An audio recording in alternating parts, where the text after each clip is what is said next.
नमस्कार नाना. नमस्ते. तुम्हाला बाजाराबद्दल काय वाटलं?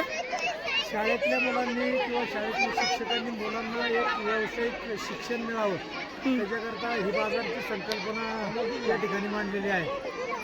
जीवन शिक्षण विद्या मंदिर तथा जिल्हा परिषद प्राथमिक शाळा आणि नांदा माध्यमिक विद्यालयाच्या माध्यमातून हा बाजार त्या ठिकाणी भरवण्यात आलेला आहे. यातून मुलांना शिक्षण तर मिळणारच आहे, परंतु व्यावहारिक ज्ञान याच्यामधून जे मिळणार आहे ते अनमोल अशा पद्धतीचं आहे. प्रत्येक गोष्ट मुलांना शिक्षक शिकवू शकतात असं नाही, परंतु व्यावहारिक ज्ञानाची ओळख या बाजारच्या माध्यमातून त्या या ठिकाणी होणार आहे.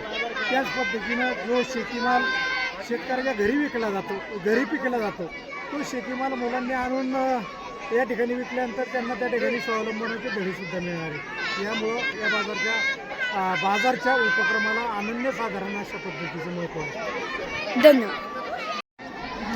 आज या ठिकाणी आपल्या गावातील मुंबई गावातील जिल्हा परिषद शाळा, अंगणवाडी आणि नांदा माध्यमिक विद्यालयामध्ये बालानंद मेळावा भरलेला आहे. या मेळाव्यामध्ये आपण सर्वजण या ठिकाणी सहभागी झालेलो आहोत. बालानंद मेळाव्यामध्ये मुलांना आर्थिकदृष्ट्या सक्षम किंवा आर्थिक व्यवहाराची माहिती मिळावी किंवा व्यवहार कसे करावे हे समजण्यासाठी आपण शाळेने हा उपक्रम चालू केलेला आहे. दरवर्षी हा उपक्रम शाळेमध्ये करत असतात.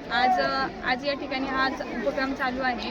यामध्ये विद्यार्थ्यांनी खूप सुंदर असा भाजीपाला असेल किंवा खाऊ गल्ली असेल, ते खाऊ गल्लीमध्ये मुलांनी चहापासून तर नाश्त्यापर्यंत किंवा स्नॅक्स असेल कुठलेही, ते सर्व मुलांनी या ठिकाणी ठेवलेले आहेत. आणि पालक असतील किंवा ग्रामस्थ असतील या सर्वाचा उपभोग इथे या ठिकाणी अतिशय आनंदाने घेत आहे. आणि आपण आता या उसाच्या रसापासून कुल्फी आणि उसाच्या रसापासून चटणी हे आपल्या शाळेतील नांदा माध्यमिक विद्यालयातील विद्यार्थ्यांनी या ठिकाणी आणलेली आहे. तर आपल्या गावात ऊस हे पीक सर्वात जास्त घेतलं जातं आणि त्या ऊसापासून ही कुल्फी बनवलेली आहे आणि ही कुल्फी आज सर्वजण ग्रामस्थ घेत आहे.